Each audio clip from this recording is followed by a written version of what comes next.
I'm Sienna. I'm the kid. I'm Sarah. I'm the mom. This is Queer Kid Straight Mom. Let's talk.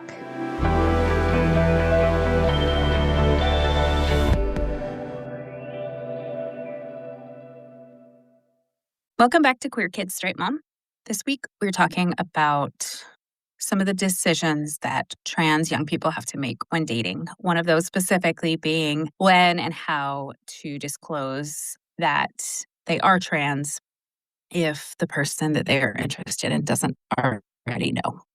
I think this can be a really tricky situation because there is so much transphobia out there, and LGBTQ plus people are more likely to be the victims of dating violence. There is a need to tread really carefully in issues like this. And, we have seen people getting advice that, no, it's not your responsibility to make somebody else more comfortable at the sake of your own potential safety.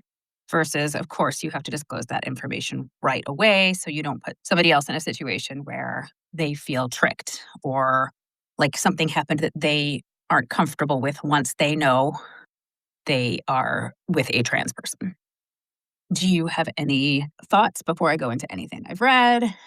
Yeah, it's kind of a two-pronged thing for me. Like, on the one hand, no, of course you're not obligated to out yourself as trans to anyone ever for any reason. I don't think that if you're dating a cisgender person, that it is your responsibility to make sure that and before we kiss, I just want you to make sure you're comfortable, that I might not have the genitals you expect. Like, that's weird. Come on, that's weird. And ultimately, like, if a cisgender person is uncomfortable with that, like, that is on them, not on you. That being said, from a safety perspective, it probably is good to know sooner rather than later.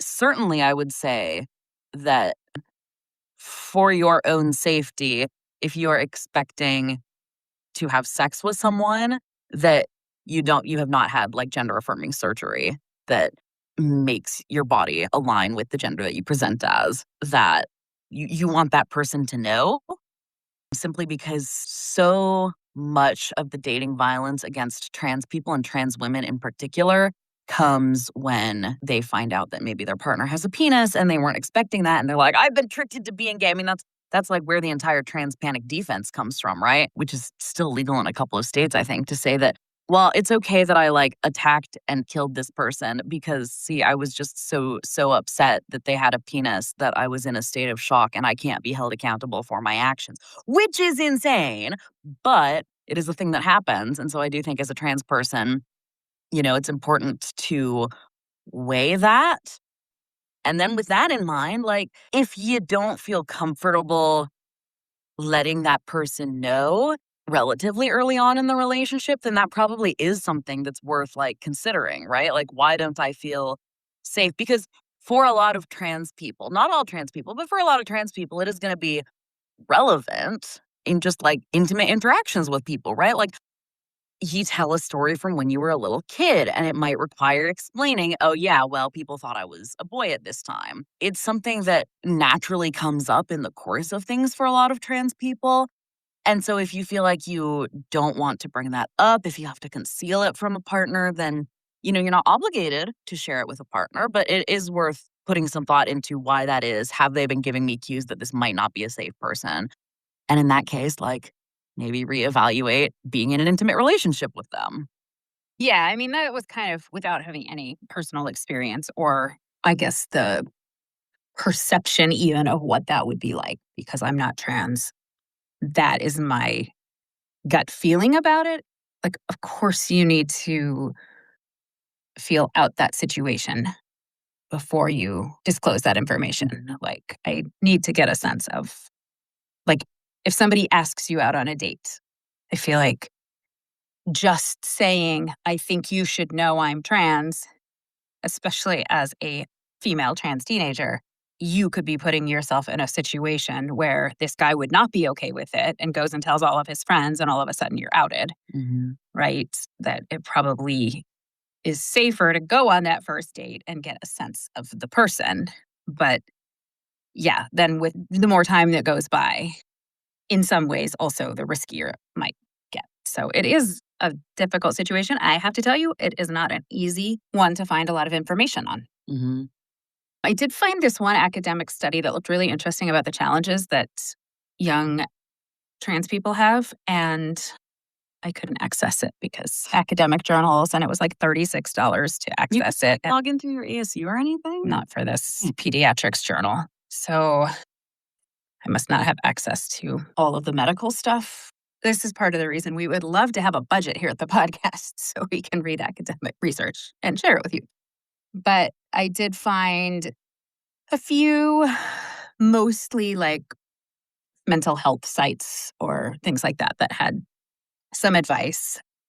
The Rainbow Resource Center, and of course we'll post all of this, but they talked about that a little. They had kind of a Q&A, frequently asked or potentially asked questions. And one of them was, I just started seeing or chatting with a trans person and they didn't tell me they were trans right away.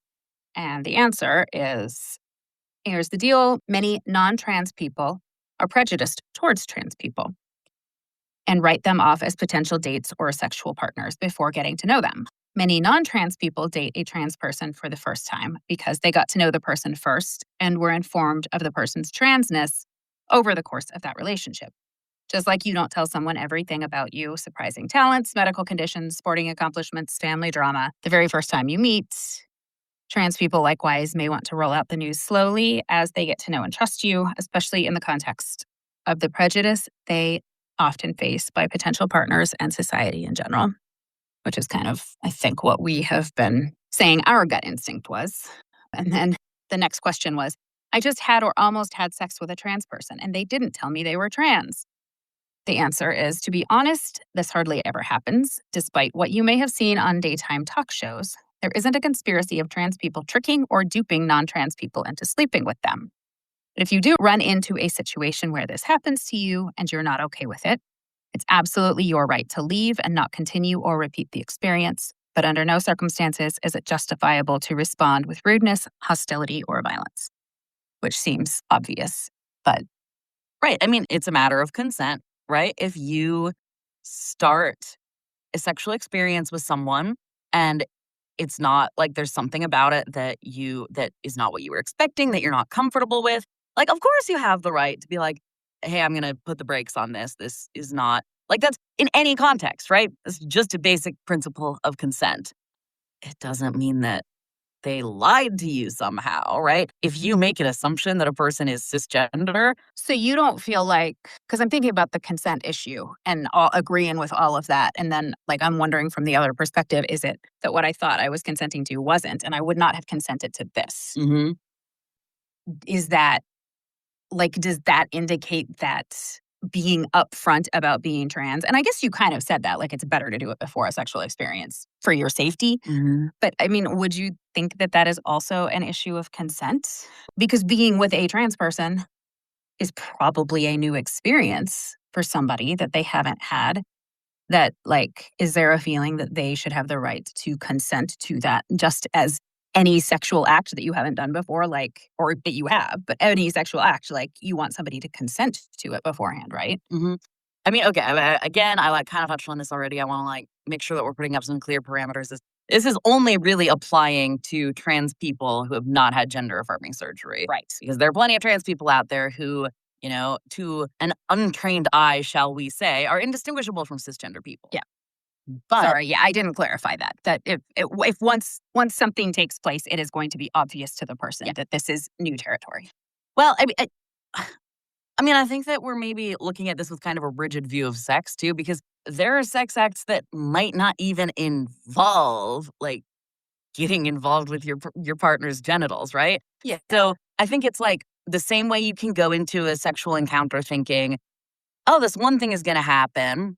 And then your partner starts acting like they want to do something else. And you're like, okay, no, I'm not comfortable with that. I think like, yes, as a trans person, simply for the sake of avoiding the uncomfortable situation. I mean, because, right, even if your partner doesn't react violently or rudely, the situation of, oh, that's not what I was expecting. I'm not comfortable with anything. Like, that's an awkward situation for everybody. And we would prefer to avoid that situation. So, yes, I think that as a trans person, you're probably better off being like, hey, I just want to give you a heads up about what this is going to look like.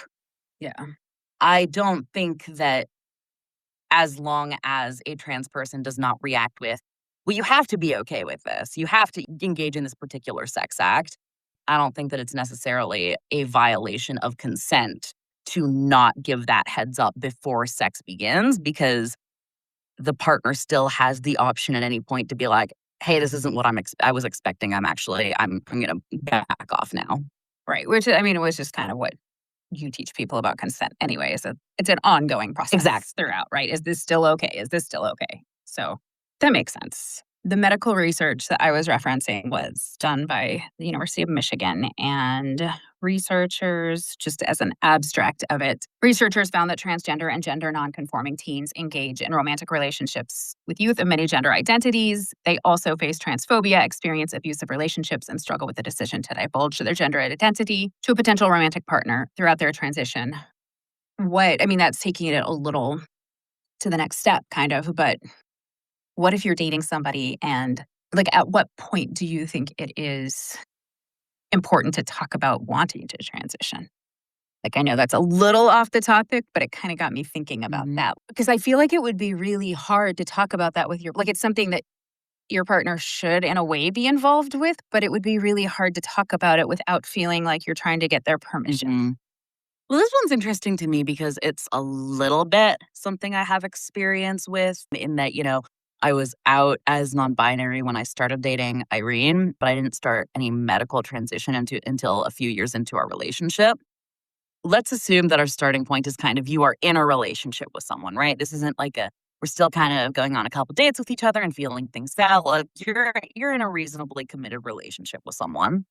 Ideally, I think that, as a trans person, hopefully you're in a relationship with someone that you feel like is someone that you can talk to about those things, just to help you personally work through it, right? That, you have someone who is so open, so supportive of you, that you can be like, hey, I'm thinking I might want to start doing this thing, but I'm not sure. Here are the things I'm worried about. And that your partner is going to be a kind of non-judgmental, safe space for you to explore those things without it being a matter of their reaction to it or how they feel about dating someone who is doing those things. Again, if your partner is not that space that you can talk to, it might be worth reevaluating being in a relationship. And then I think there's a step past that, right? Now you kind of talked through, okay, now I think I am pretty sure this is something that I want to do. Then, yeah, it is absolutely worth, talking to your partner and being like, hey, this is something I'm going to do because it's important to me regardless.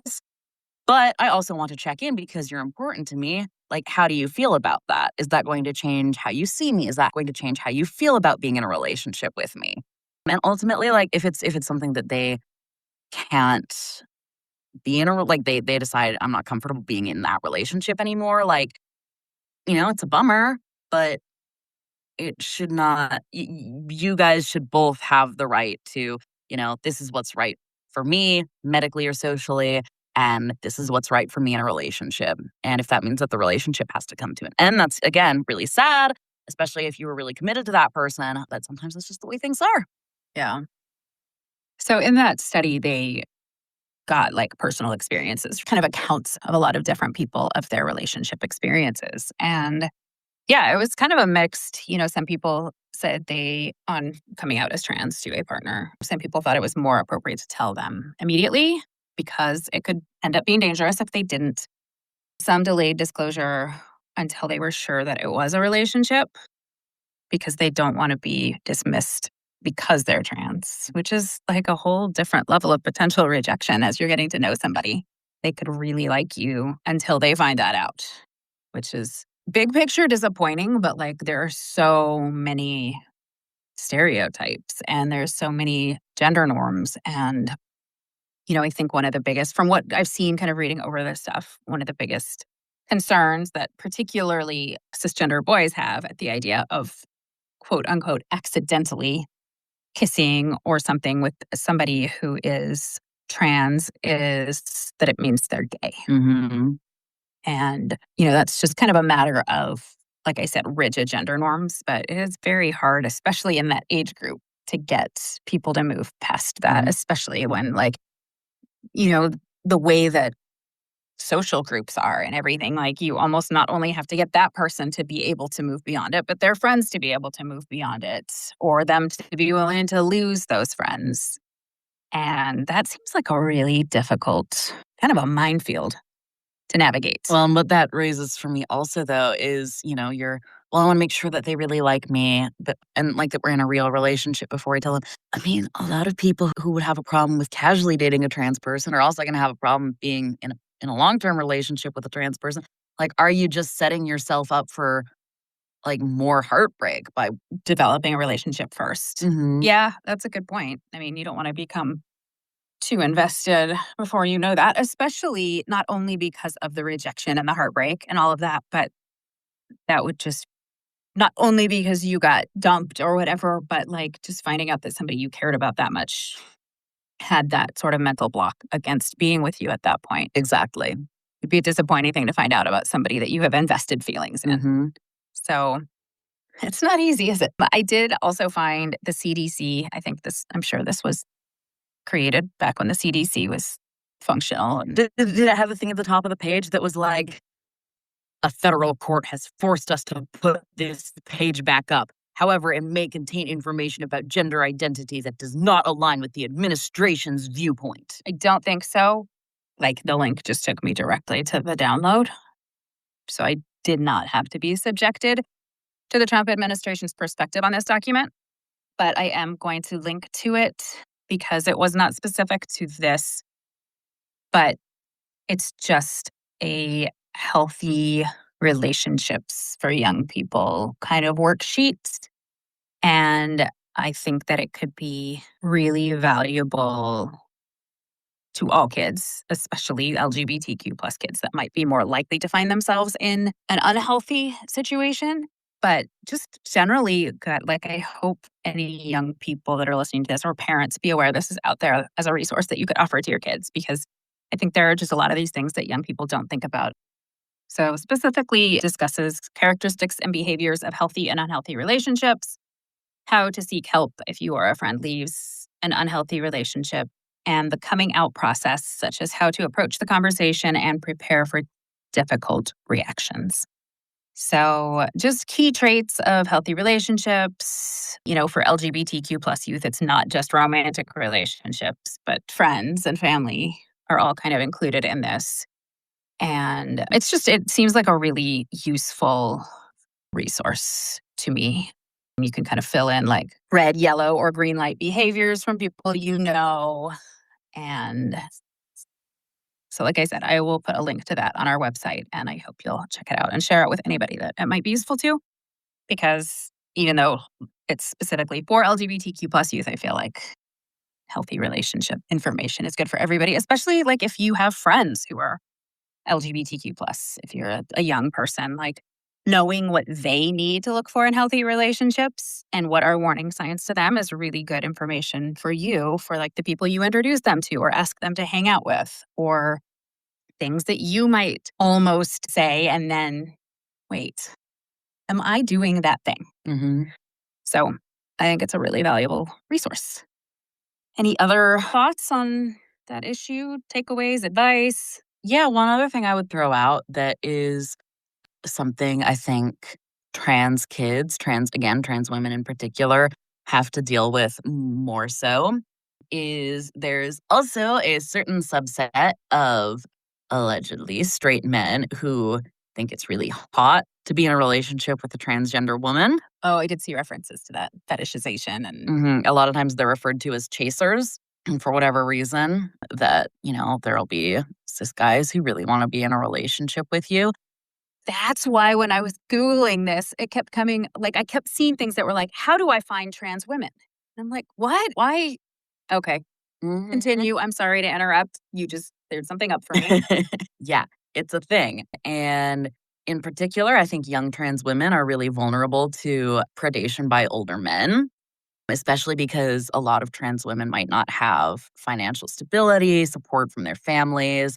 A lot of young trans women get looped into sex work or simply like wanting to be in a relationship with someone that seems like they're being validating.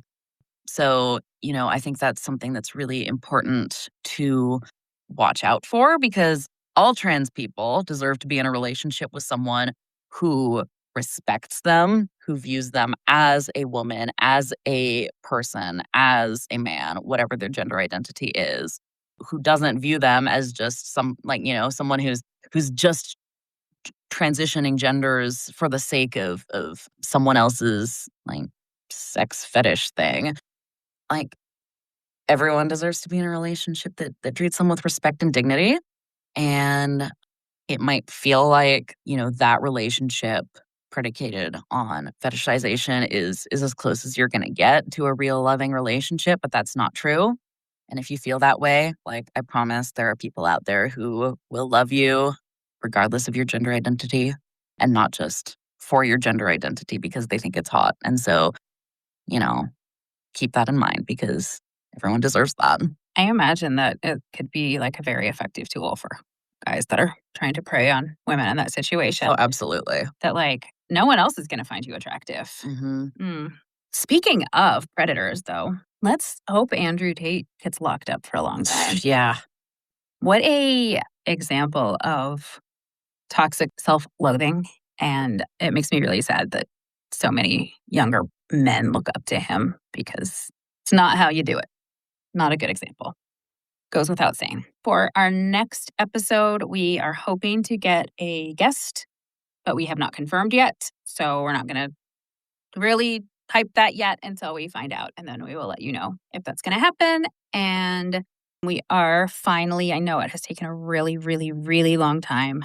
I was daunted by the editing process for our first Patreon video because we had a little bit of connectivity problem. And so the audio and the visual weren't quite matched up. And so I had to spend a ton of time editing and trying to put them together. And now we're recording in a better studio, so that shouldn't happen again. But we are going to get that out. And so please, please check it out. This is for movie buffs. And we hope you will subscribe to our Patreon. It's just a very small amount, but we are really excited about the things that we are doing, but can continue to do even better with just a little bit of financial support. So check that out and we'll catch you next time. Bye. If you found this episode interesting, informative, amusing, please review and follow us on your podcasting platform of choice. Getting those reviews and follows really helps us show up more in the algorithm and be able to reach more people to help them. You can find us on social media, Instagram, and Threads at queerkid.straightmom, Blue Sky at qksm.bsky.social, and Facebook at queerkidstraightmom. We are no longer on Twitter.